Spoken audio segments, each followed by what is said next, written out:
Wala dapat sakit-sakit. Ginusto mo yan. Masarap lumandi at gumawa ng bata, kaya huwag kang aaray-aray. Sa bagay, mas masakit talaga kapag hindi ka man lamang masasamahan ng ama ng bata sa oras na kailangan mo siya. Ganyan talaga ang nangyayari sa mga kabit na katulad mo. Anong ginagawa mo? Bakit lalong sumakit ang tiyan ko? At anong sinasabi niyo? Sino nagsabing kabit ako, ha? Hindi ka ba kabit? Sa bagay, feeling mo nga pala ikaw ang asawa.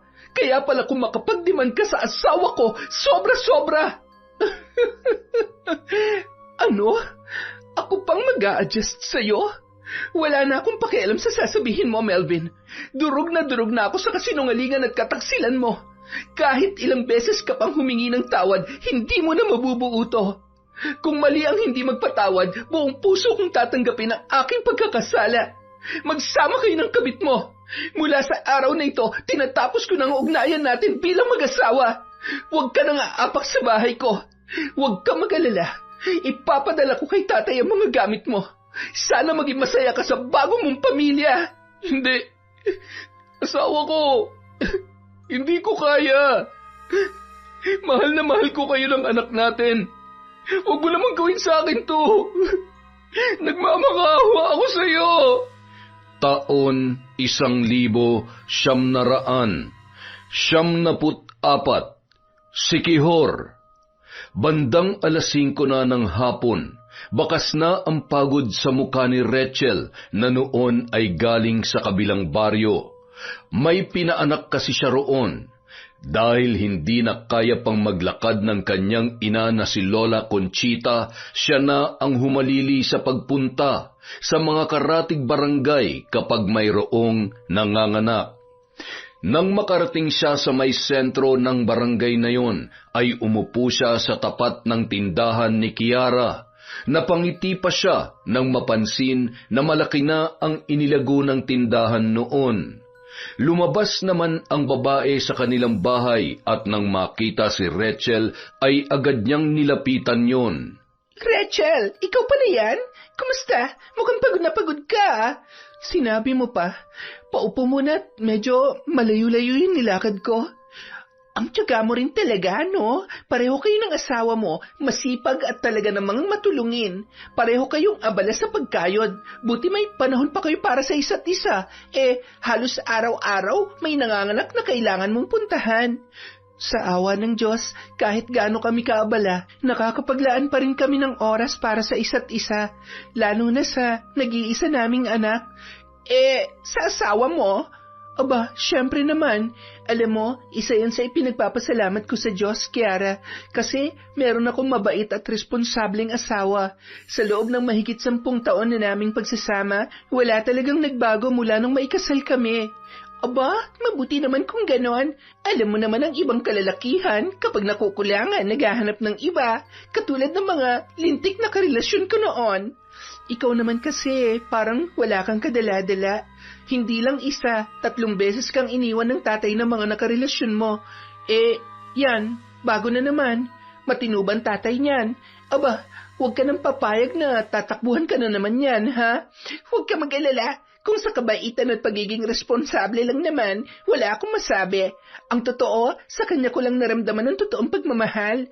Siya yung lalaki na nakakaunawa at tumanggap ng buong-buo ng nakaraan ko. Mabuti naman kung ganon. Masaya ako para sa'yo. At saka, isipin mo na lang na kapag nagsilakihan yung mga anak mo, masasabi mong maswerte ka na itaguyod mo silang mag-isa. Salamat. Alam mo, buti na lang talaga yung tatay nitong bunso ko. Mahal niya lahat ng mga anak ko. Kaya wala na rin talaga ako mahihiling pa kundi maging mas matibay pa ang relasyon namin. Tama yan. Huwag mo nang hayaang mawala pa sa'yo. Talian mo kung kinakailangan. O siya, pabili ako ng tinapay at biskwit. Siguradong manghihingi ng pasalubong ang anak ko. Alam mo naman, ang layo ng mga tindahan dun sa may amin. Kumusta na pala yung anak ninyo? Ayaw niyo bang sundan? Wala tuloy kalaro. Pwede pa naman kung gugustuhin ko. Pinag-iisipan ko rin naman yan. At kung minsan nga, nanghihingi na talaga siya ng kapatid. Hirap din kasi akong manganak eh. Nako, idaan mo lang sa dasal. Dagdagan mo kung kinakailangan kesa naman gumawa ng kapatid ng anak mo si Melvin sa ibang babae. Alam mo, sira ka pa rin talaga. Hindi yan magagawa ng asawa ko, no? Oh, hetong bayad. Nagbibiro lang naman ako. Mukha namang takot na takot yung asawa mo sa'yo eh. Aba, dapat lang. Dahil babalian ko siya ng buto kapag nang babae siya. Paano, lakad na ako ha? Medyo madilim na eh. Baka nag-aalala na yung mag-ama ko. O siya, mag-iingat ka. Nakakatawa ka naman, Rachel. Akala mo talaga eh, napaka-perpekto ng pamilya mo. Hay nako, kung alam mo lang na ang lalaking ipinagmamalaki mo ay may iba ng kinababaliwan. Nakakaawa ka para paniwala ang napakatino ni Melvin. Kung alam mo lang kung gaano siya karupok pagdating sa akin. Nakangisi pa siyang tinatanaw si Rachel habang hinihimas ang noon ay nasa 3 buwan na laman pa lamang ng kanyang tiyan. Huwag kang mag-alala, anak. Hindi ka matutulad sa mga kapatid mo. Ipinapangako ko na gagawin kong lahat para magkaroon tayo ng isang masaya at buong pamilya. Kung tutuusin, si Melvin naman talaga dapat ang tatay ng mga anak ko eh, kung hindi lang bida-bida ang babaeng yon. Ako ang una sa buhay ni Melvin, kaya dapat lang na mabawi ko siya sa kahit na anong paraan. Samantala, habang naglalakad si Rachel, may natanaw siyang lalaki na may kasamang bata. Kahit malayo pa, ay batid na niya kung sino ang mga yun. Pakiramdam niya na wala ang labis na pagod na kanyang nararamdaman nung mga oras na yun. Mama! Patakbo siyang sinalubong at agad na yumapos ang kanyang anak sa kanya. Ang sweet naman talaga ng anak ko. Saan kayo pupunta ng papa mo? Gabing-gabi na. Gabi na po, sabi ni Papa, kaya nag-aalala na po siya. Kaya po, sinalubong ka na namin. Di ba po, Papa? Ay, nako, asawa ko. Ang totoo, mayat maya na rin kasi akong tinatanong niyang anak mo eh. Kaya sabi ko, salubungin ka na namin at hindi rin naman titigil pati ang lolo't lola niya sa kakukulit sa akin. Kanino pa ba naman magmamana sa kakulitan niyang anak mo, kundi sa'yo, di ba? Ganyan na ganyan ka rin naman kakulit o baka nga mas makulit ka pa dyan eh.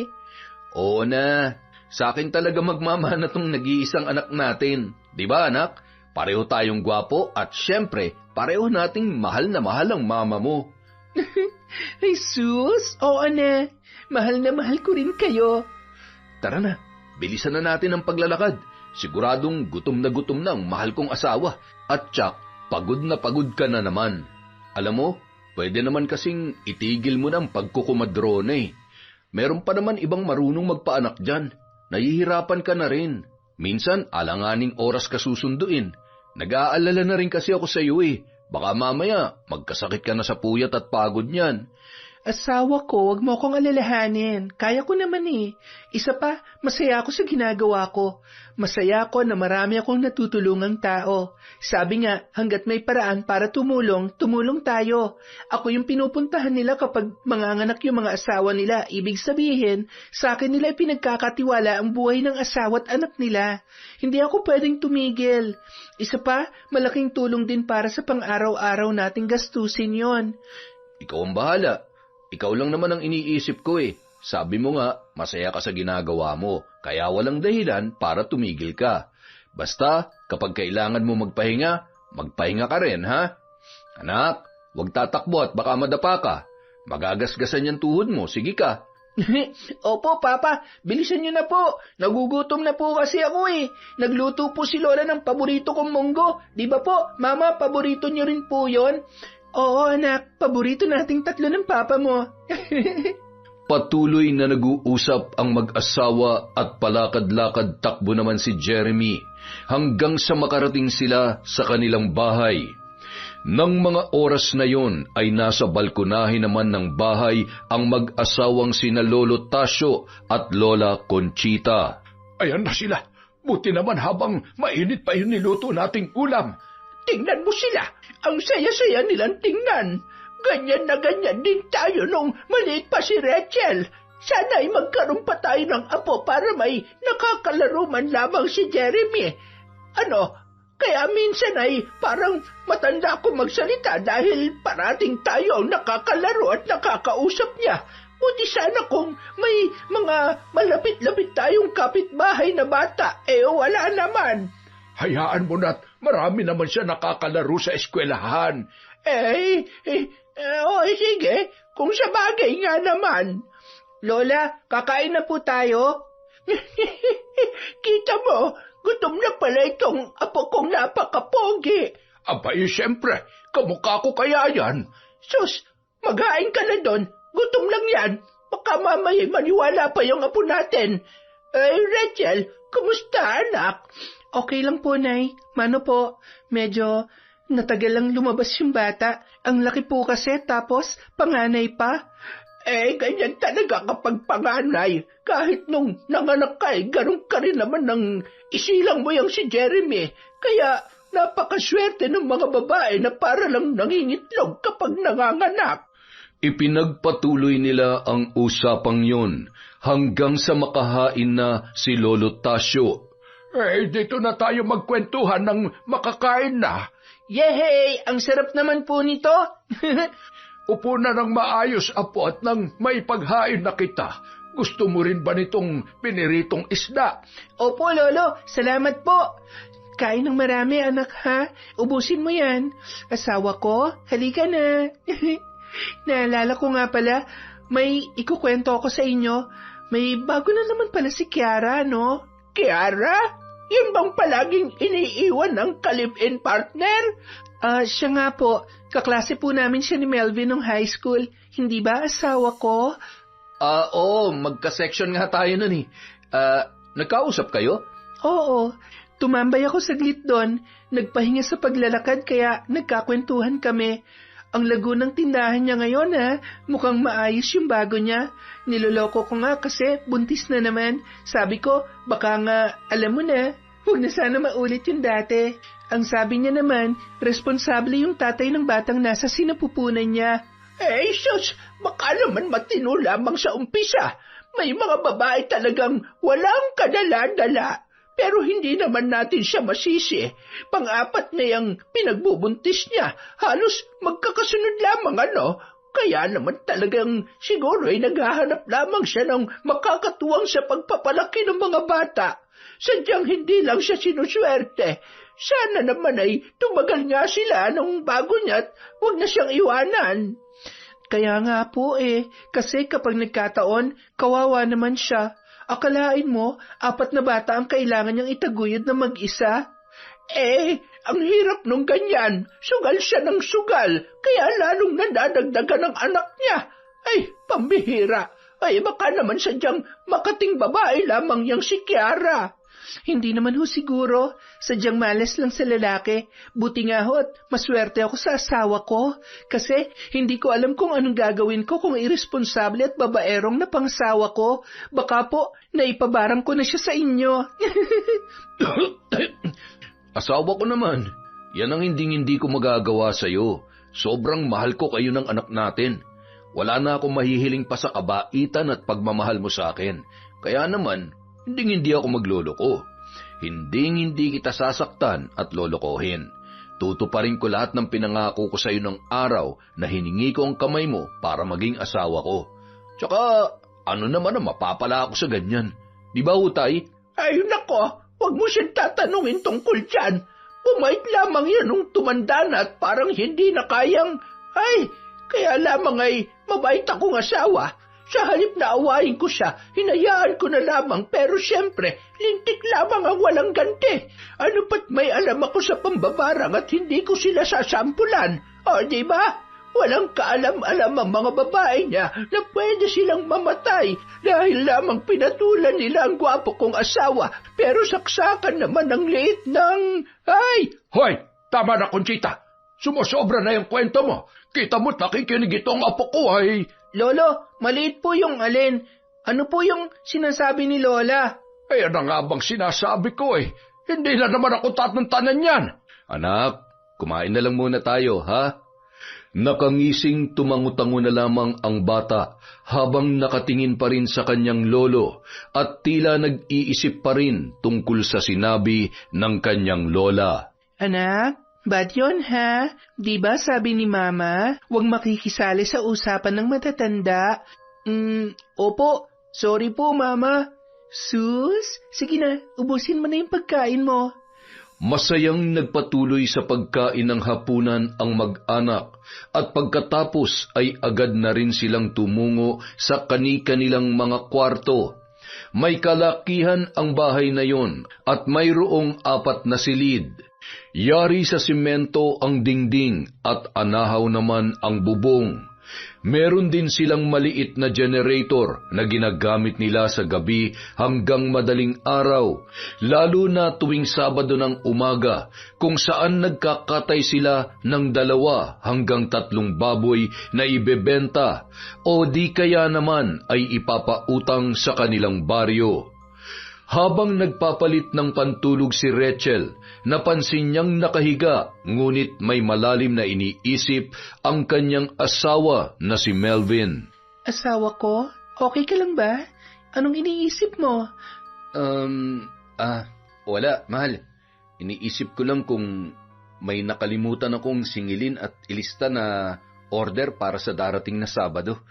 Ganun ba? Napakasipag naman talaga ng asawa ko. Pwede bang matulog muna tayo at magpahinga? Baka mamaya biglang may manganak na naman kahit kakaidlip ko pa lang eh. Oo nga naman. Payakap nga muna ng mahigpit sa asawa kong napakabait at syempre, napakasipag rin. Kaya mahal na mahal kita eh. Mahal na mahal din kita, asawa ko. Matulog na tayo at baka kung saan pa mapunta to. Pasensya na, pagod na pagod talaga ako at sobrang inaantok na. Hayaan mo, babawi rin ako sa iyo minsan. Okay lang yun. Masaya na akong katabi kitang matulog at yakap-yakap ng ganito kahigpit. Nung mga sandaling yun, bigla namang may kumatok sa kanilang pintuan. Mama, Papa, pwede po bang dito muna ako sa inyo matulog? Natatakot po kasi ako dun sa kwarto ko. May naririnig po akong huni na nakakatakot eh. Siya, dito ka na sa gitna namin ng papa mo. Ikaw talaga, masyado kang matatakutin. Ibon lang naman yun, anak eh. Aba, very good. Hindi amoy maasim ang baby namin. Pakis nga rin si Papa. Aba, oo nga no. Ang bango-bango naman. I love you, anak. I love you, Papa. I love you, Mama. Good night po. I love you, anak. Mag-pray na tayo para makatulog na at may pasok ka pa bukas. Kinaumagahan, naisipang maglinis ng buong bahay at paligid ni Rachel. Pagkatapos namang magtanghalian ay inipon niya lahat ng labahin at dinala sa balon, sa likod lamang ng kanilang bahay. Tinulungan naman siya ng kanyang asawa katulad ng nakasanayan nitong gawin. Napansin ni Rachel na mayat mayang tumitingin si Melvin sa relo nito. May lakad ka ba, asawa ko? Oo, mahal eh, pero mamaya pa naman, mga 3:00. Ganun ba? Saan ka ba pupunta? Birthday kasi ni paring Robert. Inimbitahan ako. Okay lang ba kung pupunta ako? Ano naman ang ganap mo doon, asawa ko? Hindi ka naman umiinom. Yan nga rin ang sabi ko eh. Kaya lang mapilit. Siguro mamumulutan na lang ako at tamang kwentuhan lang. Ay siya, sige. Baka nga maraming handang pagkain. Doon ka na lang bumawi. Mag-iingat ka ha. Alam mo naman ang iba kapag lasing mainit na ang ulo. Baka may mag-away doon at madamay ka pa. Huwag kang mag-alala, asawa ko. Kapag ganyan na ang sitwasyon, lalayasan ko na sila. Aba, may asawa't anak ako na naghihintay sa akin. Tama ka dyan. Sige na, asawa ko. Magpahinga ka na at maligo na maya-maya. Hindi mo naman sinabi kasi agad eh. Di sana, hindi na kita pinatulong pa dito. Pwede ba naman yun? Di bali na mapagod ako, basta hindi lang ang asawa ko. Pakis nga. Ay sus, ikaw talaga. Napakaharot mo. Nakakahiya, baka mamaya makita tayo ni nanay at tatay. Gumaya pa ang mga yon. Makalipas ang ilang oras, nakagayak na si Melvin. Si Rachel pa ang naghanda ng damit na isusuot ng kanyang asawa. Huwag masyadong magpapagabi at hahanapin ka ng anak mo pag uwi nun. Marahan pang hinagkan ni Melvin si Rachel bago yung tuluyang lumabas ng kanilang bahay. Ang tapang-tapang naman ang pabango ng asawa mo. Abay, Rachel, baka maraming babae dun sa birthday na pupuntahan yan. Baka mamaya'y madikitan yun dun ng mga lintana uhaw sa... Nay, kahit marami pang babae doon, wala ho akong dapat ikabahala. Malaki ho ang tiwala ko sa kanya. Hindi naman ho babaero ang asawa ko. Kung sa bagay, tama ka nga naman dyan. Maswerte ka at hindi tulad nung isa dyan na napangasawa mo. Basta nakakita ng nakapalday parang sinisilihan ng puwet. Ayan ka na naman, ha? Dekada na ang lumipas ay hindi ka pa rin nakaka-move on. Nako, Tasha, sa dami ng kalokohan mo noong kahit pa mag-ulyanin ako ay hindi ko makakalimutan ang sakit na pinaranas mo sa akin na lintik ka. Matagal ko nang tinalikuran ng pambababae, kaya wag mo nang balikan na para bang kahapon lamang nangyari. Tama na ho yan. Kayo talaga walang araw na hindi kayo nagbabangayan. Ang kasing nanay mo, wala nang ginawa kundi awayin ako. Lagi akong inaaway, ayaw naman akong hiwalayan. Takot na mawalan ng gwapong asawa. Abat, talagang ikaw pang may gana magsalita ng ganyan. Baka gusto mong ipag-alsabalutang kita ngayon din, lintik ka. Ay, sinabi ng tama na eh. Tay, doon na nga muna kayo sa labas nang kumalma tong si nanay. Sige na. Nay, kayo naman. Matagal na po yun. Oo, matagal na yon. Pero nandito pa rin lahat ng sakit. Parang mga tinik na nakabaon sa puso ko. Ang sakit-sakit, anak. Araw-araw akong minumulto ng lahat ng yon. Siguro nga'y hindi mo ako maiintindihan dahil hindi naman ikaw ang nagawa ng kasalanan. Hindi naman ikaw ang nisaktan. Agad na tumungo yun sa kanyang silid at nagpatuloy sa paghagulhol. Hay, ano ba namang matatanda to? Eksena kayo araw-araw, ha? Daig nyo pa mga teenager kung... Siguro nga nasaktan lang din si nanay ng sobra. Maraming beses ko rin siyang nakikitang umiiyak nun eh, kahit alam ko kung gaano siya katapang. Tao lang din naman siya na nasasaktan. Baka nga hindi madaling makalimot ang puso kapag sobrang sakit ang nararamdaman. Kaya sana, wag naman hayaan ng Diyos na maranasan ko yon. Hindi ko alam kung ano magagawa ko o kung kakayanin ko ba. Buti na lang talaga, maswerte ako sa asawa ko. Samantala. Melvin, mahal? Kanina pa kita hinihintay. Sabi mo, agahan mo. Halika na. Maya-maya, papauwi na yung mga bata. Kanina pa nga ako nagsara ng tindahan dahil ayoko may storbo ang oras natin para sa isa't isa eh. Ikaw talaga? Kaya hinahanap-hanap kita dahil sa pagganyan-ganyan mo sa akin eh. Sabi ko na miss na miss mo na rin talaga ako. O bakit? Wala naman. May mga pagkakataon lang na nakukonsensya na ako sa ginagawa ko. Kaya alam naman nating pareho na malito. May asawa't anak na ako. Alam mo, napamahal na ako sa mga anak mo, lalong-lalo na sa'yo, pero natatakot ako na baka dumating ang araw, pagsisihan nating pareho to. Mahal, huwag ka nga nagsasalita ng ganyan. Walang mali sa kung anong meron tayo ngayon. Mga tao lang tayo na nagmamahal at naghahanap ng kalinga na kailangan natin. Ngayon pa ba tayo aayaw? Buntis ako. Magkakaanak na rin tayo kaya hindi ka pwedeng umayaw pa. Nangako naman ako na hinding-hindi kita ipapahamak eh. Alam ko naman kung saan ako lulugar. Talaga? Pero bakit sinabi mo kay Rachel ang tungkol sa pagdadalang tao mo at bago mong karelasyon? Nagtanong di sinagot ko. Tsaka, mas maganda nga yun para hindi siya maghihinala sa akin. Malay niya ba naman na ikaw yung lalaking tinutukoy ko? Tsaka, mukha namang napakalaki ng tiwala niya sa iyo eh. Wala siyang dahilan para paghinalaan ka. Basta kahit anong mangyari, walang makakaalam sa relasyon natin. Ipangako mo lang sa akin na hindi mo kami pababayaan na magiging anak natin, ha? Oo naman, hindi ko naman tatakbuhan ng obligasyon ko sa anak natin. Pero tama bang ipagpatuloy pa natin ang relasyon natin na to? Kahit alam naman natin na mali at may niloloko na tayong tao.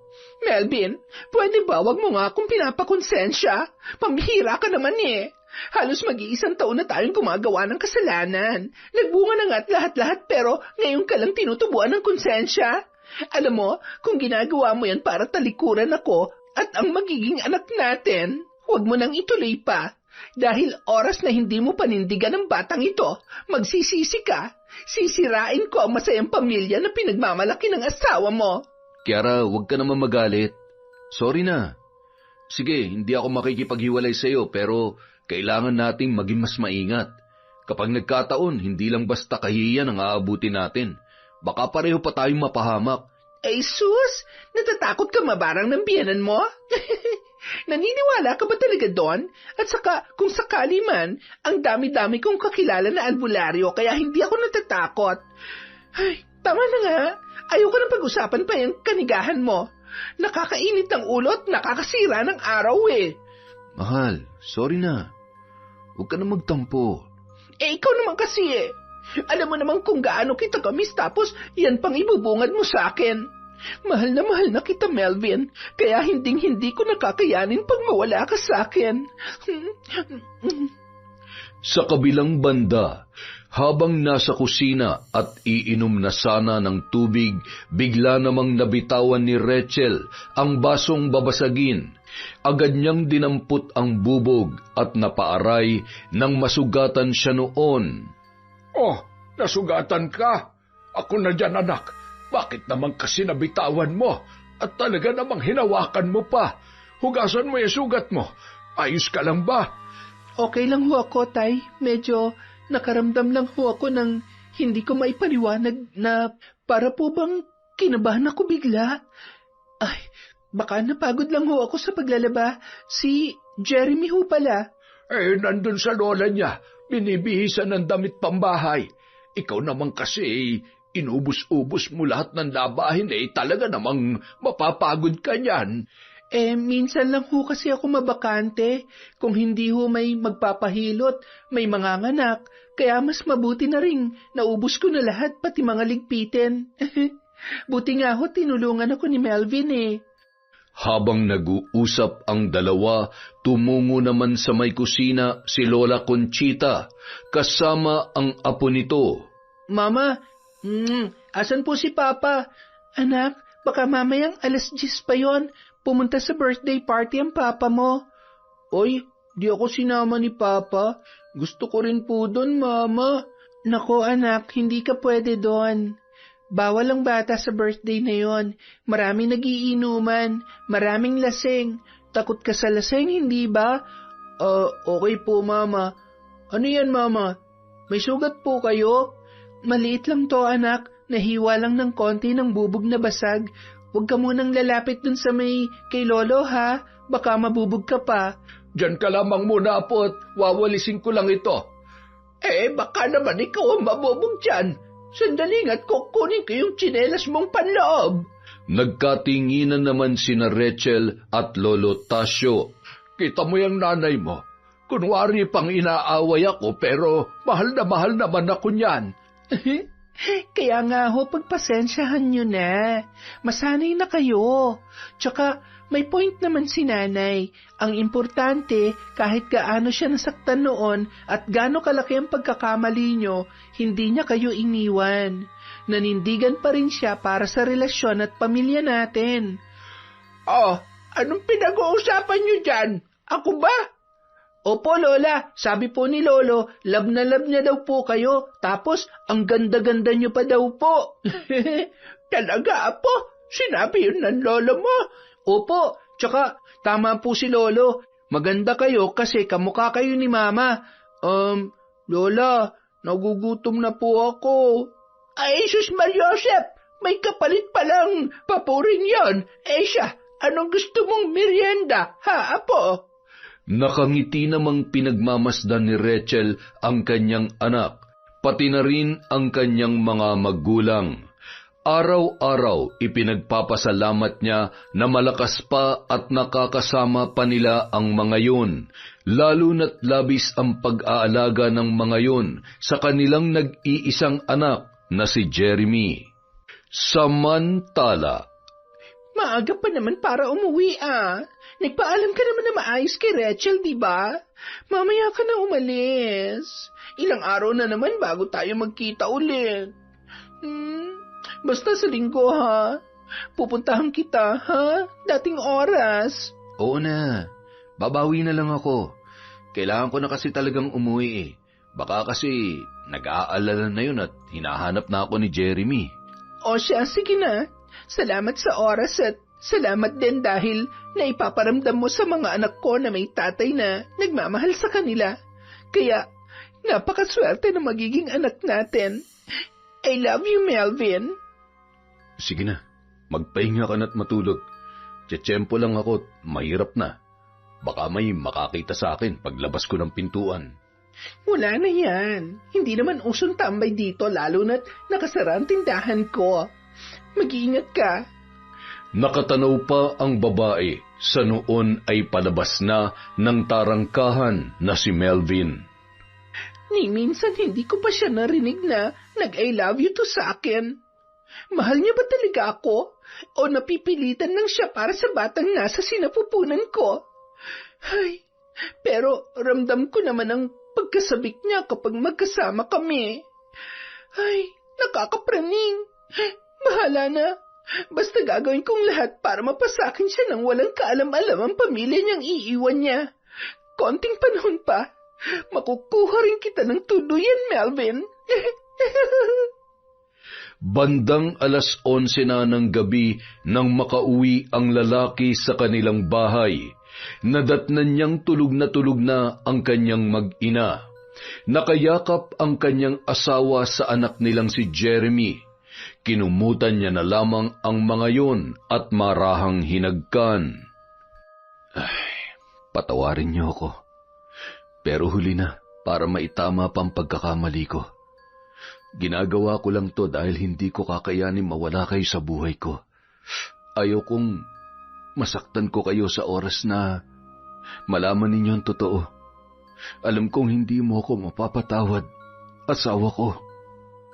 Matagal niya pang pinagmasdan ang kanyang mag-ina bago pa siya tuluyang humiga. Samantala, Leng, alam mo, nakita ko na naman si Kuya Melvin sa bahay ni Kiara kaninang mga bandang 10:00. Siguro, pangatlong beses ko na siya nakita doon na ng mga ganong oras. Tapos, parang aligaga at may pinagtataguan. Ikaw, Boyet, huwag kang gumagawa ng kwento. Hindi maganda yan. At saka minsan, mas mabuti nang itiko mo na lang yung dila mo para hindi na masangkot sa anumang gulo. Tsaka, nagtataka ka pa saksakan naman ang haliparot ang babae na yon. 3 anak na, iba-ibang tatay, tapos buntis na naman na hindi malaman kung sino ang... Teka. Ano? Napaisip ka na rin, no? Alam mo, posible may relasyon sila ni Kuya Melvin. Naku, malaking problema yan. Huwag na tayo makialam hanggat maaari. Hayaan na lang natin mahuli ang mga yan ni Ate Rachel. Hindi ko lang akalain na papatol sa ganyang babae si Kuya Melvin, lalo na't mabait ang asawa niya tapos may anak na sila. Alam mo, ganyan talaga kapag nagpapatalo sa tukso. Minsan kung sino pa yung hindi mo akalain na maglolo ko. Ay, huwag kang gumaya doon, ha? Huwag ka na ring bumili sa tindahan ng babae na yon at baka mamaya ay ikaw naman ang sunod na landiin niya. Sakit na ata niyang tumikim ng iba't ibang lalaki. Ay, salot talaga ang mga babaeng higad na yan. Ang kapal na muka at walang hiya. Oh, huwag ka na ma-stress. Hindi naman ako papatol sa babae na yun eh. Ikaw lang at ang magiging anak natin ang buhay ko. Aba, dapat lang. Puputulan kita kapag nagloko-loko ka. Ilalayo ko sa iyo to magiging anak natin kapag gumaya ka sa Melvin na yon. Ay, Kawawa naman talaga si Ate Rachel kung wala siyang kamalay-malay sa kataksilan ng asawa niya. Pero wala namang sikreto na hindi nabubunyag. Ay, tsaka siguradong makakarma din sila sa mga ginagawa nila. Basta wala kang pagsasabihin ng mga nakita mo. Ako mismo ang puputol dyan sa dila mo. Makalipas ang ilang araw, nagising si Rachel bandang 2:00 na ng hapon. Bumawi kasi ng puyat yun dahil sa may pinaanak siya sa kabilang baryo at madaling araw na nang makauwi. Nay, si Melvin ho. Umalis, pupunta yata sa bukid. Baka mangunguha ng saging na saba at kamote. Sayang, matagal na rin akong hindi nakakapunta doon. Nay, ipasundo niyo na lang kay tatay si Jeremy ha. Susunod ako kay Melvin sa bukid. Ay siya, sige anak, pero kumain ka muna. Baka malipasan ka na naman ng gutom. Gusto sana kitang gisingin kanina nung kumakain kami. Sabi naman ni Melvin ay huwag na muna at puyat na puyat kang araw. Aba, di baling pagod basta huwag mong pababayaan ang sarili mo, ha? Mahirap magkasakit ngayon. Opo, Nay. Huwag kayong mag-alala. Wala naman ho akong nararamdaman. Oy, hihintayin mo pa bang magkasakit ka? Tandaan mo, batang-bata pa ang anak mo. Bata pa rin ang asawa mo. Nay, hindi lang ako nakakain sa oras para namang mamamatay na ako. Jesus Mariosep, nagpapaalala lang naman ako. Nay, nitong nakaraan para akong laging kinakabahan na hindi ko maintindihan. Minsan, nagigising ako ng alanganing oras na parang dinadaga ang dibdib ko. Nervyos ba to o... baka naman dahil sa puyat lang o di kaya may nangkukulam na sa'yo. Nay naman, wala naman ho akong kaaway. Sino naman hong magpapakulam sa akin? Wala naman ho akong ginagawang masama sa kahit na kanino. Kayo lang naman ho ang kilala kong... Loko ka talagang bata ka. Pagbibintangan mo pa ako. Magpatawas ka nang malaman mo kung napapaano ka. Wala ho to. Baka nga sa pagod at puyat lang talaga. Puro ka wala. Huwag mong ipagsawalang bahala ang nararamdaman mo. Makiramdam ka sa katawan mo kung ano ba talaga yan. O baka naman kulang lang yan sa lambing. Sige na, sumunod ka na kay Melvin sa bukid at nang madagdagan na ang apo ko. Nay, ano ba naman kayo? Hindi na nga kayo magkanda o gaga kay Jeremy kapag pareho kaming abala ni Melvin. Magdadagdag pa ba kami ng alagain nyo? Okay na yung isa. Basta matutugunan namin ang pangangailangan niya. Siya, may punto ka naman. Pero kung pagkakalooban pa kayo ng kahit isa pa wala namang problema. Nahihirapan lang akong maglakad ng malayo pero kayang-kaya ko pang magbantay ng apo. Kahit nga 2 pa Matapos kumain ni Rachel ay napasarap pa ang kwentuhan nilang mag-ina bago tuluyang nakaalis ng bahay. Patigil-tigil pa siyang naglalakad patungo sa bukid kung saan maraming pananim ang kanyang asawa na si Melvin. Madalas sumasama talaga siya roon dahil gustong-gusto niyang mamitas o di kaya naman ay mag-ani ng kung ano-ano. Maliban sa pananim ay mayroon din sila na kubo na pahingahan. Samantala, Salamat, mahala. Buti na lang talaga. Nagkaroon tayo ng time para makapag-bonding dito. Ang hirap din kasi sa bahay Alam mo na, baka may makakita sa atin. Ay, buti na lang, hindi ka sinamahan ng asawa mo. Kung hindi, masasayang ang pagpunta ko dito. Tulog pa nung umalis ako. Pagod at puyat kasi yun. Nagpaanak sa kabilang baryo. Ilang buwan na lang, ako naman ang papaanakin niya. Ay, ang bilis ng panahon. Halatang-halata na rin ang tiyan mo. Ang hindi pwedeng mahalata ay kung anong namamagitan sa ating dalawa. Hindi ka na ba masaya sa kung anong meron tayo ngayon? Paano naman tayo magiging masaya? May inaapakan tayong tao.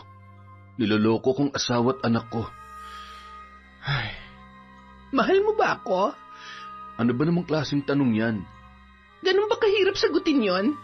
Oo, at hindi lang naman nagsagot, Melvin. Pero parang Napatigil sila nang marinig ang kahul ng aso na tila ba may paparating na tao. Kasalukuyang nasa likod sila ng kubo, kaya naman agad na sumilip si Melvin para malaman kung sino yon. Si Rachel, nandyan siya. Magtago ka. Kailangan mo magtago. Ha? Saan? Ayoko rin sa madam mo. Baka may ahas o kung anong ligaw na hayop dyan. Basta magtago ka. Umakyat ka sa mangga at huwag kang bababa hanggat hindi pa kami nakakaalis. Nakakainis naman, oh. Oo, akit na. Puisit na buhay ito. Hanggang kailan ba ako ganito? Tinatago na parang... Asawa ko? Nasaan ka? Asawa ko? Ay, mahal, nandito ako. Hintayin mo ako dyan, ha? Okay ka lang? Bakit pawis na pawis ka at parang namumutla ka? Ay, masyado ka na naman sigurong nagpakapagod. Sakto lang, asawa ko. Hindi naman ako pagod at saka paano naman ako mapapagod kung ganito kaganda ang misis ko? Ha? Parang ibang amoy mo, parang hindi ko may paliwanag. Nagpabango ka ba? Naku, sa pawis lang siguro, mahal. Asawa ko. Ay, ano kasi, ang dami ko ring tinanggal na damo dun sa may likod ng kubo. Siya nga pala, yung iba nating saba, ibebenta ko. Yung kamote naman, may nag-order din sa akin. Magtitira lang ako ng kaunti para may maluto at pangmerienda naman tayo sa bahay. Pwede rin naman, asawa ko. Dagdag kita rin naman yan. Siya nga pala, dinalhan kita ng pamalit na damit. Ba, mukhang alam ko na ang ibig sabihin ng mga ngiting yan, asawa ko Mabuti naman at nagkakaintindihan tayo. Sabi ko naman sa'yo, di ba? Babawi ako. Alam mo naman, naging abala ako nitong nakaraan, kaya... Halika na nga. Nung mga oras na yun, tikom ang mga kamao ni Kiara habang pinapanood ang dalawa na pumasok sa loob ng kubo. Mga lintik na to! Buisit ka, Melvin! Pinakyat mo pa ako rito tapos magpapakasarap ka lang din pala kasama ang Rachel na yan. Aray! May tinik! Samantala. Ano yun, mahal? Parang may narinig akong tumitili sa labas. Baka may tao. Asawa ko naman. Huwag mo nang pansinin yun. Sigurado si Brownie lang yun. Baka may hinuhulin daga. Ang lalaki ng daga dito sa bukid Siguro nga. Sige na, ipagpatuloy na natin ang ginagawa natin at kailangan nating umuwi bago makauwi si Jeremy. Iiyak yun kapag nalaman niyang pumunta tayo dito nang hindi man lamang natin siya sinabihan. Nung mga sandaling yun, dahan-dahan at nanginginig ang mga paa na bumaba ng puno ng mangga si Kiara at nagpagpag ng kanyang katawan na napakaraming antik. Pagkatapos ay lakad-takbo niyang nilisan ang lugar na yun. Aray ko, makukunan pa ako sa lintik na... Ay, panira ka talaga ng moment na babae ka. Isa ka pa, Melvin. Humanda ka sa akin. Mga buwisit kayo. Makalipas ang isang linggo, muling napadaan si Rachel sa may tapat ng tindahan ni Kiara. Napakunot na upa siya nang makita ang mga saba at kamote na paninda nito. Hindi na kwento ni Melvin na si Kiara palang nag-order sa kanya ng napakaraming sabat kamote. Sa bagay, hindi niya naman na kailangang ipaalam pa sa akin ang lahat.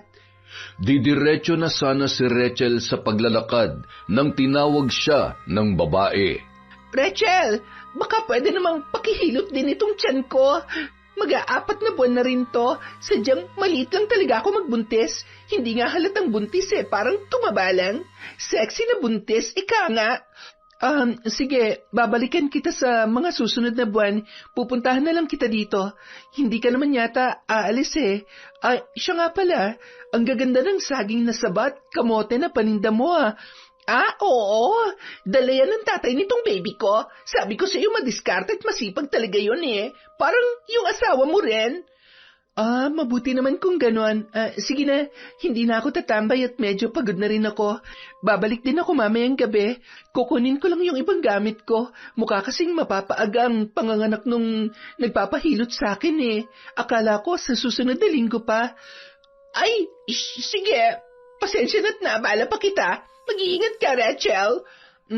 Teka, anong nangyari dyan sa braso mo? Ba't napakarami mo yatang pantal? Pati dyan sa leeg mo. Ay nako, pati ito pakikialaman pa dahil lang to sa'yo. Ito naman, alam mo na, minsan lang kami magkita ng partner ko dahil busy sa trabaho. Kaya ayun, pinanggigilan. Sira ka talaga. Sige na, pumasok ka na at huwag mong sanayin ang sarili mong nagpapaabot ng dilim sa labas, lalo na buntis ka. Salamat, friend. Bye! Ay, hindi pa rin talaga nagbabago tong si Kiara. Baliw pa rin. Bagamat abala sa paglalakad, hindi mawala sa isip ni Rachel ang kwento ni Kiara tungkol sa tatay ng dinadala niya. Nang makauwi sa bahay, naikwento niya yun kay Melvin habang sila ay nagmimerienda. Asawa ko, kilala mo ba yung bagong boyfriend ni Kiara? Hindi. Bakit mo naman naitanong? Kasi may mga paninda siya kaninang saging na sabat, kamote. Dala daw ng boyfriend niya para ibenta dun sa tindahan niya. Akala ko sa'yo binili kasi parang parehong-pareho ng dineliver mo noong nakaraang araw. Sabi mo may umorder sa'yo, di ba? Akala ko nga si Kiara yung umorder sa'yo eh. Ay, nako, asawa ko. Hindi ko nga nakakausap yung Kiara na yan eh.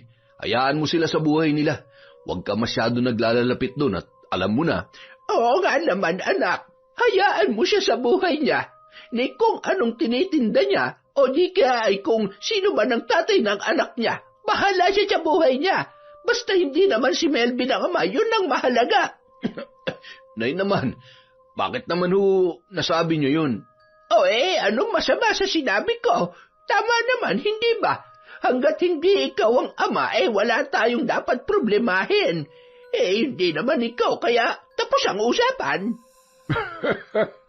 Masyado mo naman pinapakaba si Melvin. Ay, nako, huwag ka nang gumaya sa mga pagkakamali ko, ha? Alam mo, sa totoo lang, at masaya na maraming nagkakagusto sa'yo. Marami kang babae, pero hindi naman permanenteng saya yan. Dahil sa huli, talagang pagsisisihan mo. Ni minsan hindi sumagi sa isip ko yan. Hindi ko magagawa yan sa asawa ko at patutunayan ko yan sa inyo. Ay, kumain na nga lang tayo. Ang sarap na nilagang saging eh. Magdadala ako nito, ha? Asawa ko, pwede mo ba akong ihatid mamaya sa kabilang baryo? Oo naman. Di naman kita pababayaan na pumunta dun mag-isa.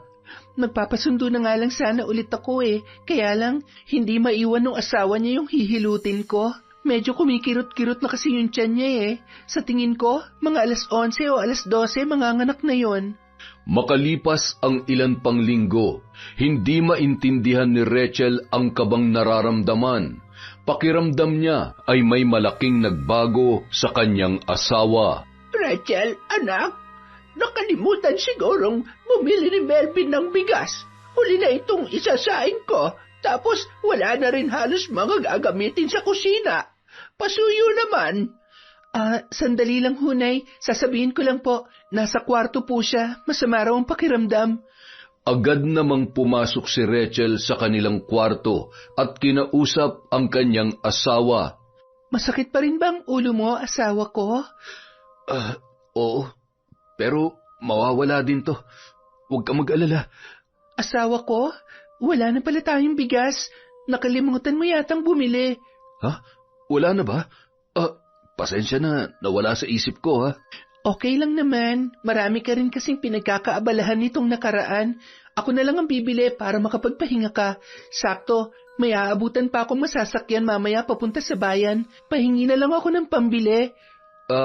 Asawa ko, baka pwedeng bawasan mo muna yung itinabi natin nung nakaraan. Wala kasi akong pera ngayon eh. Wala kang pera? Kahit 2,000 lang? Bakit? Kasi hindi pa nakasingil dun sa mga pautang ko. Yung pera na manghawak ko, Naibayad ko na sa baboy na kakatayin sa Sabado. Sige, okay lang. Sige na, matulog ka muna nang gumanda ng pakiramdam mo. Bibili din ako ng gamot para makainom ka. Uso pa naman ang trangkaso ngayon. Sige, asawa ko. Pasensya ka na talaga ha. Mag-iingat ka pag alis mo. Tumango lamang si Rachel at tinitigan ang muka ng kanyang asawa. Hindi niya alam kung bakit nung mga oras na yon ay ramdam niya na may hindi sinasabi si Melvin. Agad siyang nagpalit ng damit at kumuha ng pera mula sa kanyang itinatago at lumabas ng kanilang silid. Oh, may lakad ka ba, anak? Pupunta ho ako ng bayan, Tay. Mag-grocery lang ho ako. Wala na rin kasi tayong bigas. Ano? Nilalagnat ba si Melvin? Opo, Nay. Lalagnatin talaga at wala siyang pera. Hindi niya raw nasingil yung mga pautang niya eh. Ayun lang.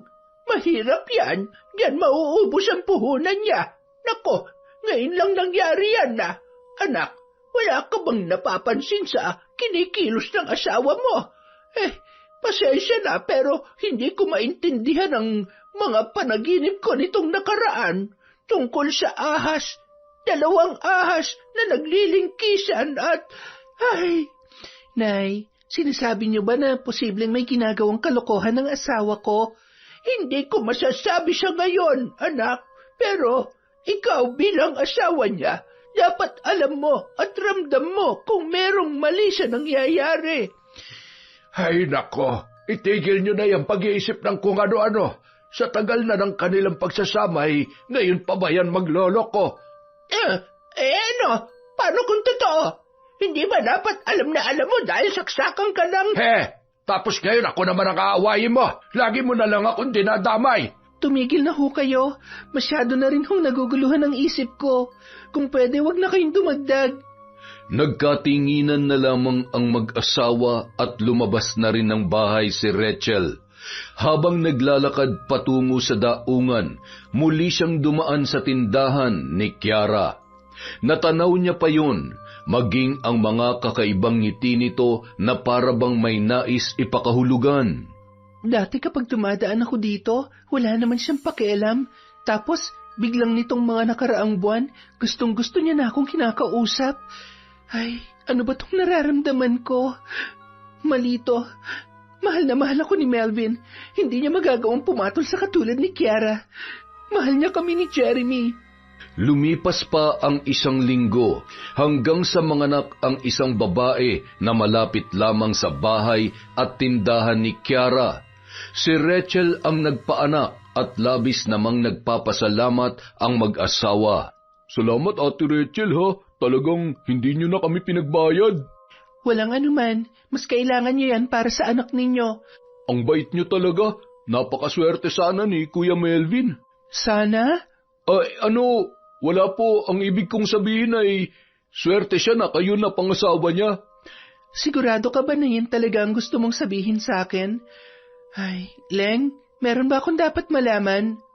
Nagkatinginan sina Boyet at ang asawa nitong si Leng. Sige na, sabihin mo na. Karapatan ni ate na malaman ang totoo. Ate Rachel, ayaw sana namin makialam dahil ayaw din naming masangkot sa gulo. Iniisip din namin na baka sakali na mahuli mo sila. Sila?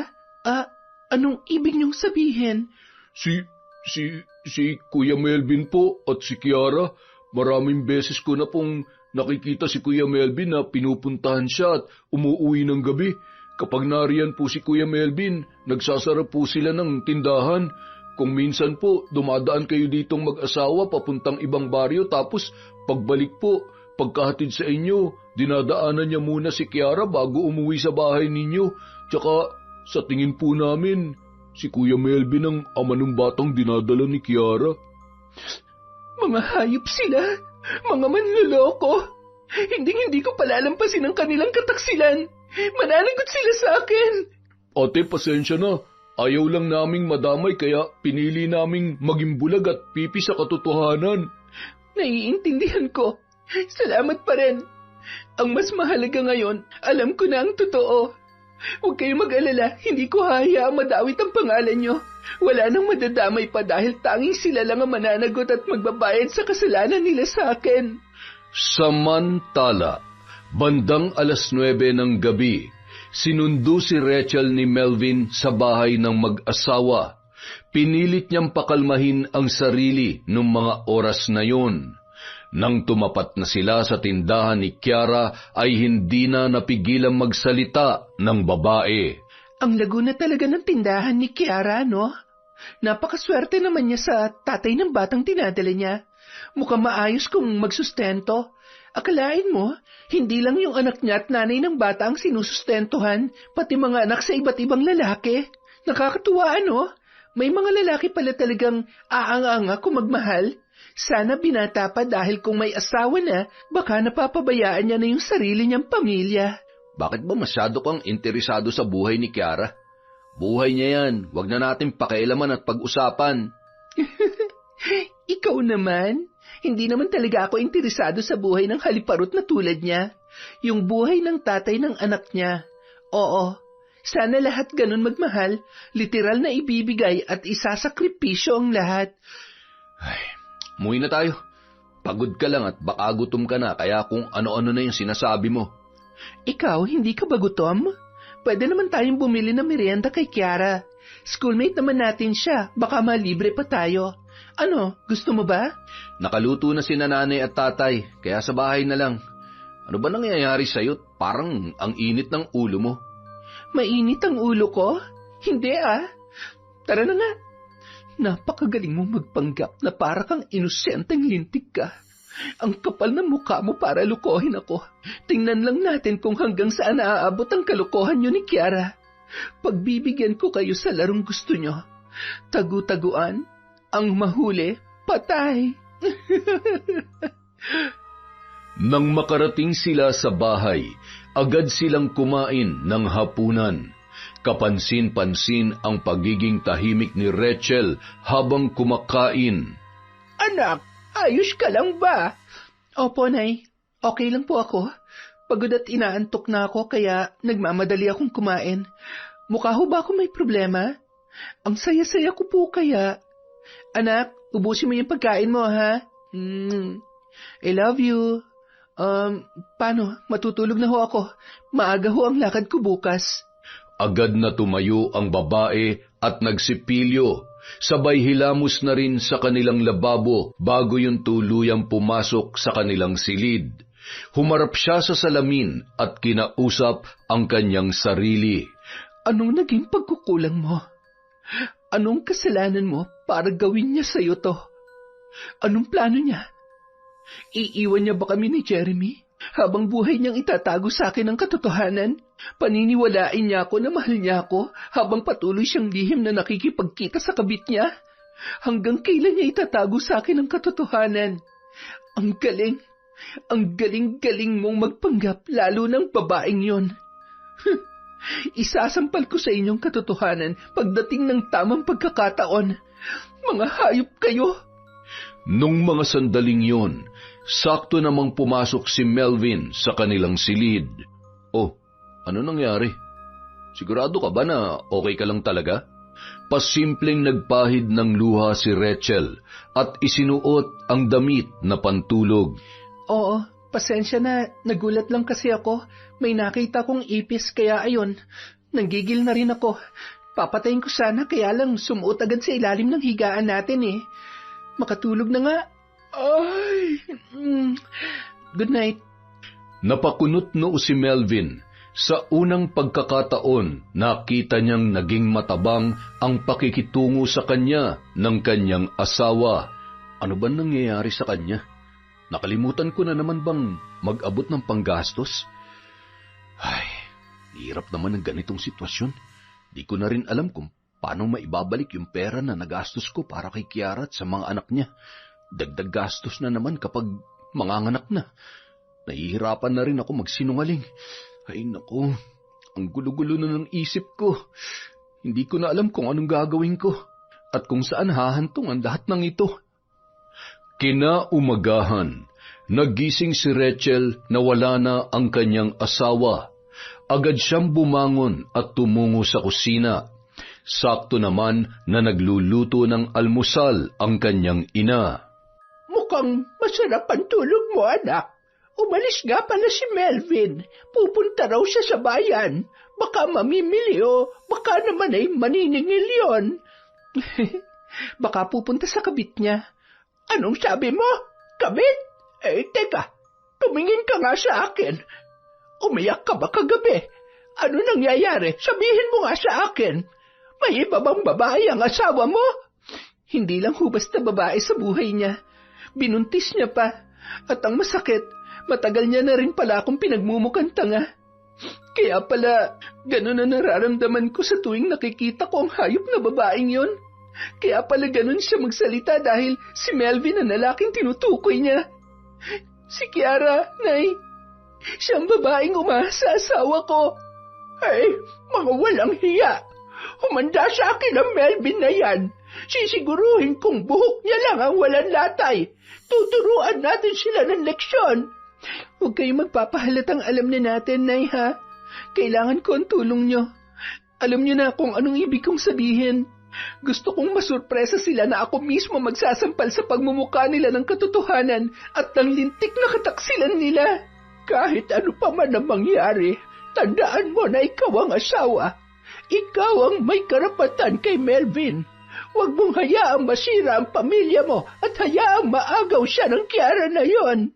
Nay, paano ko po magagawa yon? Unang-una, hindi naman naaabot sa ganito kung talagang mahalaga para kay Melvin ang pamilya namin. Malinaw naman na sa akin ang lahat. Kaya pala, halos wala na siyang maiabot sa akin at nakakalimutan niya na ang obligasyon niya dito sa bahay dahil meron na siyang ibang pinaglalaanan at binubuhay. Ang kapal ng mukha niya para gawin sa akin to. Nay, naging mabuting asawa ko sa kanya. Minahal ko siya. Mahal na mahal ko siya, tapos lolokohin at sasaktan niya lang ako ng ganito. Hindi ko siya kayang patawarin. Araw-araw ko siyang kasusuklaman. Araw-araw niya rin ipinapaalala sa akin ang kataksilan niya. Ngunit paano si Jeremy? Ha? Anak, wala namang perpektong relasyon. Baka pagsubok labang ito sa inyo. Walang ibang dapat magbayad kundi ang babae na yon. Malamang tinukso niya ang asawa mo para may sasalo sa mga anak niya. Hindi sapat na dahilan yon, Nay. Dahil hindi siya magpapatukso kung talagang ayaw niya. Ginusto niya rin yon. Mahal niya na rin ang babaeng yon dahil nabuntis niya nga, di ba? Wala nang dahilan pa para bigyan ko siya ng pagkakataon. Sapat na ang isang beses na lokohin at masaktan ako para matauhan. Sorry, Nay, dahil hindi ko kasing tibay ang loob niyo at kasing lawak ng pangunawa niyo para magpatawad ng paulit-ulit. Ang totoong nagmamahal, tapat, hindi yung ganito. Kung ano man ang maging pasya mo, kung ano man ang ikagagaan ng loob mo, hindi ka namin pababayaan ng tatay mo, anak. Mahal na mahal ka namin. Lilipas din ang problemang pinagdaraanan mo ngayon. Ang sa akin lamang, sana huwag mong pagsisihan ang magiging pasya mo. Isipin mo ang anak mo at hindi lamang ang sarili mo. Buo na ho ang pasya ko. Kung maaari nga lang, ako na mismong mambabarang sa kanila eh. Gagawin ko yon. Tatanggalin ko ang makating balat ng Kiara na yun para may dahilan siya para magpakamot sa asawa ng may asawa. Makalipas ang mga araw at buwan hanggang sa dumating ang kabuwanan ni Kiara. Ano ba kasing kinain mo? Bakit ka nagkaroon ng ganyang kalaking pantal sa buong katawan? O baka naman kasi kung saan-saan ka na naman nagpupunta kaya napaglaruan ka ng engkanto. Hindi nga ako umalis. Nandito lang ako sa bahay, sa tindahan. Pwede mo bang kamutin ang likod ko? Makati na masakit kasi ano ba yan? Hindi ko maipaliwanag. Hindi ko na alam kung ano igagamot ko dyan. Kung ano-ano nang ipinapahid ko. Pangatlong gabi na to, hindi na nga ako makatulog eh. Siguro, mas makabubuti kung magpatingin na ako sa doktor. Samahan mo kaya ako o di kaya bigyan mo na lang ako ng pera na pampa-check up. Pasensya ka na. Wala pa akong pera eh. Kinuha ni Rachel yung laman ng wallet ko, pati yung listahan ng pautang ko, kaya didiskarte pa ako kung paano... Ano? Paano na kami nito? Nga, aba, baka nakakalimutan mo na anak mo tong nasa sinapupunan ko.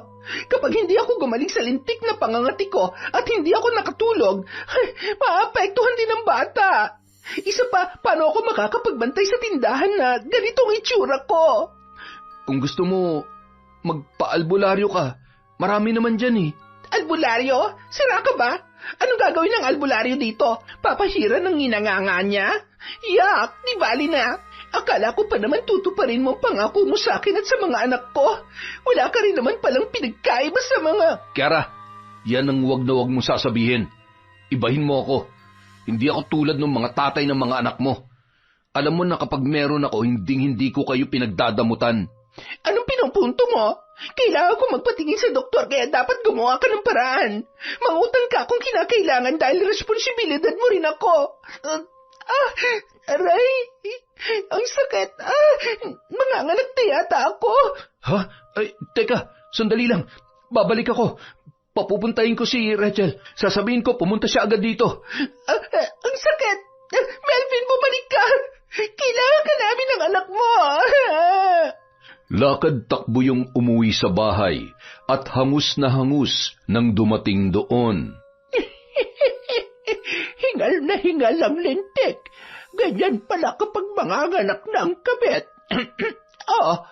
Ano at natataranta ka? May problema ba? Napadaan po kasi ako kina Kiara sa may tindahan para bumili sana. Pero manganganak na siya. Kailangan ka doon, asawa ko. Tinatamad pa naman ako. Ikaw nang magpatulog sa anak natin at sinisipon si tatay. Si nanay, sasamahan kita at gabi na. Huwag na, dito ka lang. Si nanay mo nang sasama sa akin. Hindi naman na sumasakit ang paa at tuhod niya. Ano naman ang gagawin mo doon? Makakatulong ka ba sa pag-iri ni Kiara? Nandun naman siguro yung tatay ng bata. Sige na, lalakad na kami. Nay, pasuyo po ng mga gamit. Tara na po. Excited na ako makita yung pang-apat na anak ni Kiara. Tingnan natin kung kamukha niya ba o kamukha ng tatay niya. Hindi na nakaimik pa si Melvin nung mga oras na yun.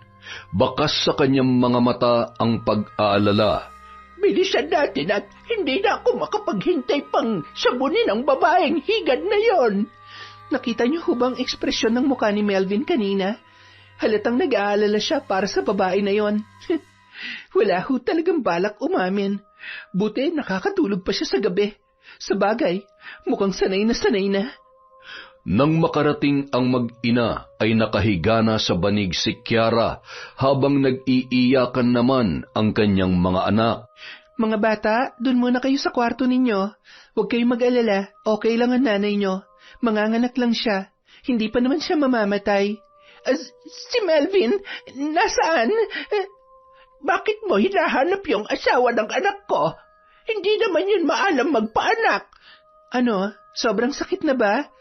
Hoy, ano yan? Ano nangyari sa balat mo? Nako, parang ang kati-kati naman niya na. Hindi ka patutulugin yan. Wala akong panahon na makipagkwentuhan. Paanakin niyo na ako. Aray, ang sakit. Pang-apat na yan hindi ka pa rin ba sanay? Dapat dyan kahit hindi ka umiri, kung sanang lumabas yung anak mo. Wala dapat masakit-sakit. Ginusto mo yan. Masarap lumandi at gumawa ng bata, kaya huwag kang aaray-aray. Ay, sa bagay, mas masakit talaga kapag hindi ka man lamang masasamahan ng ama ng bata sa oras na kailangan mo siya. Ganyan ang nangyayari sa mga kabit na katulad mo. Anong ginagawa mo? Bakit lalong sumasakit ang tiyan ko? At anong sinasabi niyo? Sino nagsabing kabit ako, ha? Hindi ka ba kabit? Sabagay, feeling mo nga pala ikaw ang asawa. Kaya pala kung makapag-demand ka sa asawa ko, sobra-sobra. Alam mo na, may pinaplano ba kayong masama sa akin? Relax, hindi naman ako kasing sama ng iniisip mo. Makakalabas naman ang ligtas ang anak ninyo. Pero hindi ako nangangako na magiging mabait ako sa kabit ng asawa ko. Hindi ka naman dapat kaawaan dahil isa kang malaking anay sa pamilya ko. Sa relasyon naming mag-asawa. Rachel, maawa ka. Hindi naman namin sinasadyang mahalin ang isa't isa. Mahalin ang isa't isa? Gaano ka naman nakasisiguro na mahal ka nga ng asawa ko? Hindi ba't minamanipula mo lang siya kaya hindi siya makawala sa'yo? At yung asawa ko naman, saksakan ng uto-uto at karupukan. Ang anak ko! Lalabas ng bata! Matapos makalabas ang sanggol, nawalan din ng malay si Kiara dahil sa napakaraming dugo ang nawala sa kanya. Gayunpaman, nagawan ng paraan ng mag-ina ang pagdurugo sa pamamagitan ng orasyon sa panganganak. Kung ako lamang ang masusunod ay hahayaan ko ng maubusan ng dugo ang lintik na babaeng higad na yan. Ang sarap pakuluan sa kawali na may kumukulong mainit na tubig. Tingnan mo yung bata. Hindi nga may pagkakailang anak yan ni Melvin. Kamukhang kamukha ng lintik na yon. Ay, mas masakit palang makita ang bunga ng kanilang kataksilan. Hindi pa rin ako makapaniwala sa mga nangyayari, Nay. Nung mga sandaling yon, nagulat na lamang sila nang biglang dumating si Melvin. Oh, bakit sumunod ka? Ano, hindi na ba kaya ng konsyensya mo o takot ka lang na baka mapatay namin tong kabit mo? Anong nangyari sa kanya? Huwag ka mag-alala sa kabit mo. Buhay pa yan. Nawalan lang ng malay. Ang laki kasi ng anak mo. Mukhang naalagaan mo ng hustong mag-ina mo, ha? Binabati kita. Tatay ka na ulit. Ikaw nang bahala sa mag-ina mo. Tutal, nandito ka na rin naman. Asawa ko, mag-usap muna tayo. Sasabihin ko na ang lahat. Huwag naman sanang matapos ang relasyon natin dahil lang sa isang pagkakamali. Ano? Ako pang mag-a-adjust para sa'yo? Wala na akong pakialam sa sasabihin mo, Melvin. Durog na ako sa kasinungalingan at kataksilan mo. Kahit pa ilang beses kang humingi ng tawad, hindi mo na mabubuo to. Kung mali ang hindi magpatawad, buong puso kong tatanggapin ang aking pagkakasala. Magsama kayo ng kabit mo. Mula sa araw na ito, tinatapos ko na ang ugnayan natin bilang mag-asawa. Huwag ka nang aapak sa bahay. Huwag ka rin pala mag-alala. Ipapadala ko kay tatay ang mga gamit mo. Sana maging masaya ka sa bago mong pamilya. Hindi, asawa ko. Hindi ko kaya. Mahal na mahal ko kayo ng anak natin. Huwag mo naman gawin sa akin to. Nagmamakaawa ako. Tama na. Walang kapatawaran ang ginawa mo. Huwag ka mag-alala. Darating ang araw na makakalimutan din kita. Darating ang araw na makakasalubong kita na ni katiting na sakit ay wala na akong mararamdaman dahil sa sandaling yon, hindi na rin kita mahal. Aayusin ko ang lahat. Pangako. Huwag ka lang makipag-iwalay sa akin. Ayan. Sapat na ba yan para mahimasmasan ka? Ito ang tandaan mo. Saluhin mo ang bunga ng iyong pagkakamali. Habang naglalakad pa uwi ang mag-ina, bigla yung nagkatinginan at tumawa. Para akong nabunutan ng tinik, Nay. Ang tagal kong hinintay na masabi ang lahat ng yon. Tama yan, anak. Huwag mong pahirapan ang sarili mo dahil kung merong mang dapat maghirap ay sila yon. Ang importante ngayon ay ang kapayapaan ng isip mo at mapagbayad natin silang dalawa. Ang inaalala ko lamang ay yung apo ko. Paano niya kaya ito matatanggap? Makalipas ang 1 linggo. Papa! Gusto ko si Papa! Nasaan si Papa? Anak, wala nang Papa mo. Patawarin mo si Mama kung hindi ko agad sinabi sa'yo. Hindi ko alam kung paano ko ipapaintindi sa'yo ang lahat. Pero darating ang panahon, mauunawaan mo rin ang mga nangyari. Sa ngayon, si Nanay lang ang meron ka, si Lolo at si Lola. Mahal na mahal ka namin, anak. Gusto ko lang po makita at makasama si Papa. Gusto ko po si Papa. Anak, wala na sila sa baryong ito. Sa ngayon, hindi ko alam kung saan sila nagtatago. Huwag mo nang hanapin ang tatay mo. Sa kabila ng mga pagkakamali niya, kung talagang magpapakatatay siya, babalik siya para sa iyo. Ngunit malinaw na mas pinili niya ng panindigan ang bago niyang pamilya. Makalipas ang 1 taon.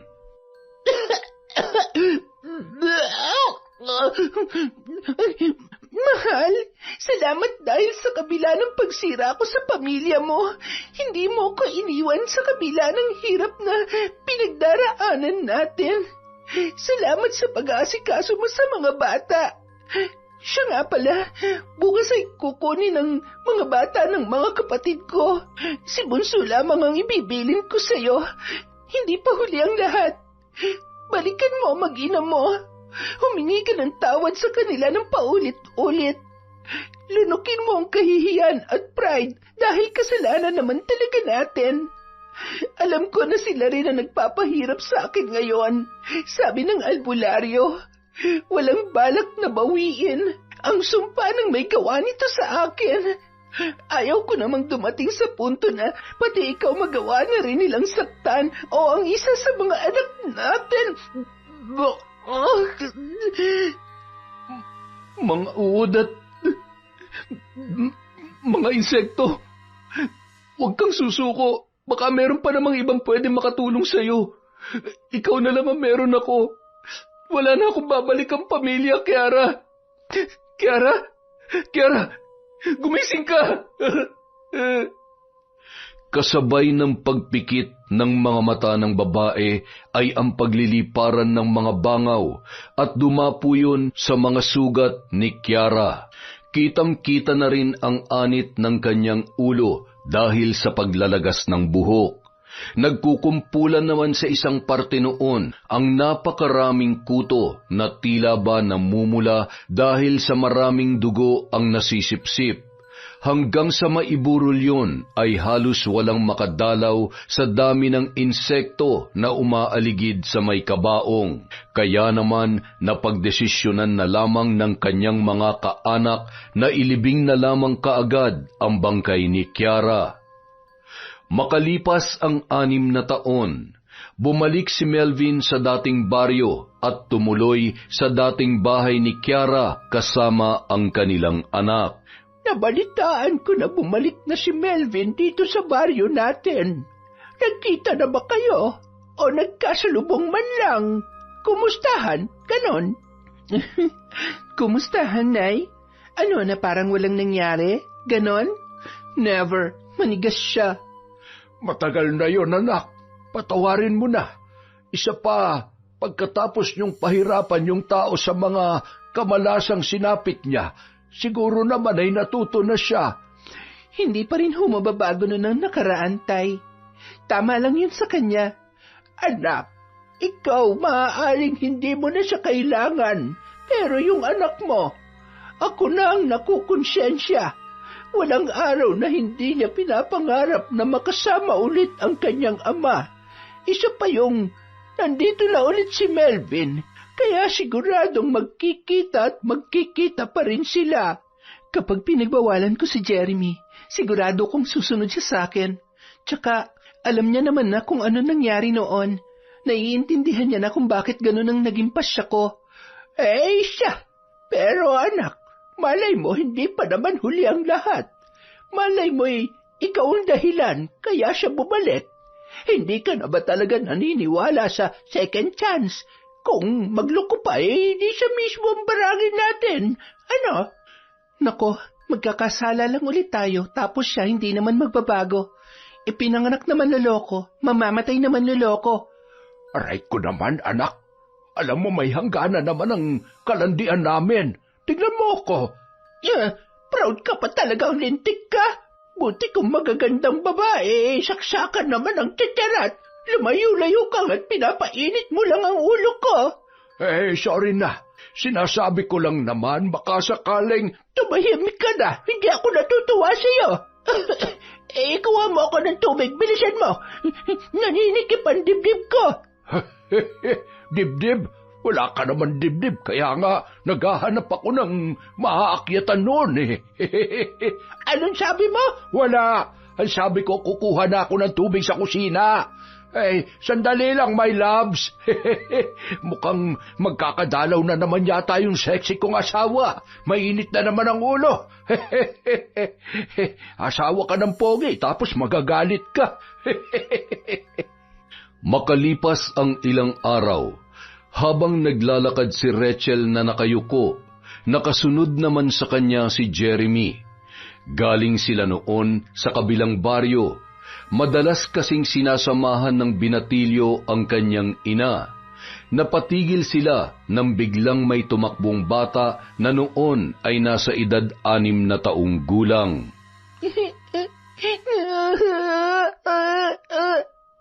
Naku, nasugatan ka. Bakit ka kasi takbo ng takbo? Ayan tuloy. Saan ang bahay nyo? Gusto mo, kargahin kita pa uwi sa inyo? Ang pogi mo naman.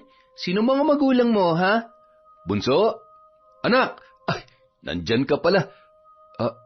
Rachel? Jeremy? Ikaw na ba yan? Kuya Pogi, kilala mo ang tatay ko? Anak, tara na. Nag-aaksaya lang tayo ng oras dito. Sige po, pasensya na. Kailangan na po naming umuwi. Alam ko hanggang ngayon, nasasaktan pa rin kayo sa mga nagawa kong kasalanan noon. Pero, ano pa bang kailangan kong gawin para mapatawad niyo ako? Ayun, tanungin mong sarili mo. Kasi sa pagkakatanda ko, wala kang ginawa. Oo, tinanggap mo lang na nagkamali ka, pero wala kang ginawa para sa amin ng anak mo. Kaya huwag kang aasta na para kang nanghihingi ng sukli na wala ka namang iniaabot na kahit na ano. Pinaghihirapan ng lahat. Huwag kang tuwag. Tara na, anak. Mula noon, nagkaroon na ng lakas ng loob si Melvin na muling suyuin ang kanyang asawa at anak. Gayun din ang kanyang mga biyanan.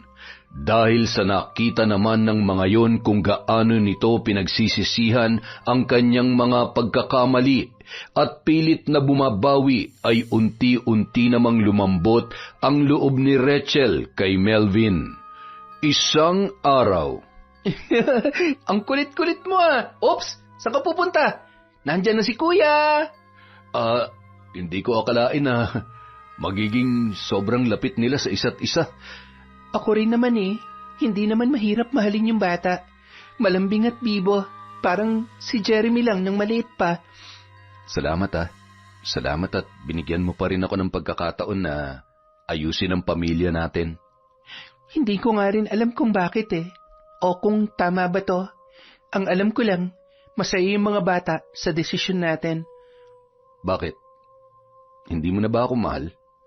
Kasi sa akin walang nagbago. Oo, nagloko ko at nakipagrelasyon sa iba, pero alam ko sa sarili ko na mahal kita. Walang araw na hindi ko pinagsisisihan ang mga pagkakamali ko. Kaya mo pa bang ibalik yung pagmamahal mo sa akin? Alam mo, kung wala na akong natitirang pagmamahal sa'yo, wala ka sana dito ngayon. Nasaktan ako, Melvin. Hindi na mawawala yung bahagi ng puso ko na may sugat pa rin ng nakaraan. Pero mas malaki pa rin yung bahagi na... Oo, mahal pa rin kita. Nasaktan mo lang ako, pero mahal pa rin kita. Salamat. Ay, Tasha! Halika nga dito! Oh, bakit? Kung aawayin mo lang ako wag na lang. Hindi! Ikaw naman Halika dito, huwag kang mag-alala at mabait ako ngayon. Bagong ligo at walang mood swings. Eto na. Anong gagawin ko? Kiss mo nga ako. Dalian mo at maiinggit ako sa dalawang ito. Talagang hindi na hinintay na gumapi. Hay nako, si nanay talaga. Yon! Isa na naman pong malupit na kwento mula sa Kwentong Enteng. Maraming salamat po at hindi nyo pinagsasawaan ang mga kwento natin. Dahil dyan, meron na naman tayong shout out. Hello po kay Joy Cadusale, kay Celia Tolentino, Team Christine's Bakery of Cubay, Lambonaw, Iloilo, from Sandro Gar 12. Hi po kay Nashti 28, kay Milrose Galvez, hello kay Margie Banosong, kay Micaela Hangalay, kay Erwina Nimes Manuel, shout out po kay Vilma Bautista, hello kay Robert Crimen, kay Yasmin Bautista, kay Sagaledo family from Rai, hi po kay Medalina, kay Sean Samuel Sebastian from Chonchamcheb, hello po kay Rizalyn Gayanes from Rixander Gayanes, hi din po kay J. Mitch Lim, hi kay Winnie Belmas, hello sa Naling family, at kay Marilor Guevara, hello din po kay Beth Prestado, shout out kay Reynante Siena, kay Sally Roldan, Shauma TV, Elsie Pasasadaba, hello po kay Lydia Lopez, kay Christine Victorino, kay Bea Briones from Hong Kong, hello kay Merly Herbolingo, kay Noemi Garcia Pabunan, shout out po kay Chris Rodmay Suralta, hello kay Romela Terrado, Bob Dylan, Dingkong from Marcos Balingasa, kay Zane Axel Ranada, kay Marian Laborte, John Chris, Roxanne Gaudicos, hello din po kay Nedja Castillo, kay Kimpoy Feliciano, kay Virginia Pontillas, shout out kay Gemma de Ocampo, kay Annalyn Zorca, Rogelio Moresquita, hi din po kay Nita Canillas, kay Marjeline Pasil, kay Betty Velasco, Mel Santarita, Jennifer Camacho, Sam Escobar, shout out kay Jessie Grace, kay Jana May Creo, kay Danilo at Gloria Daloso, at kay Noli Lacorte from Lynn Kaunes. Hi din po kay Princess Grace Reyes at kay Myra Joquino from Mabel Reyes, kay Erica Ember, kay Marife Ife. Hello din po kay Emma Espadillon from Gemma Jane Gaugano. Hi din po kay Laima Edsel Muhammad. Hello kay Emelita from Taguig City, kay Norsen TV, Shara Marie Hipulan. Hello po kay Agnes Amamang Pang from Jackie Demilian. Hi din po kay Lani Malyari. Hi kay It's Chris F. at kay Marisa Espiritu. Maraming salamat po sa walang sawang pagsuporta sa Kwentong Enteng. Magandang araw po sa ating lahat and see you soon.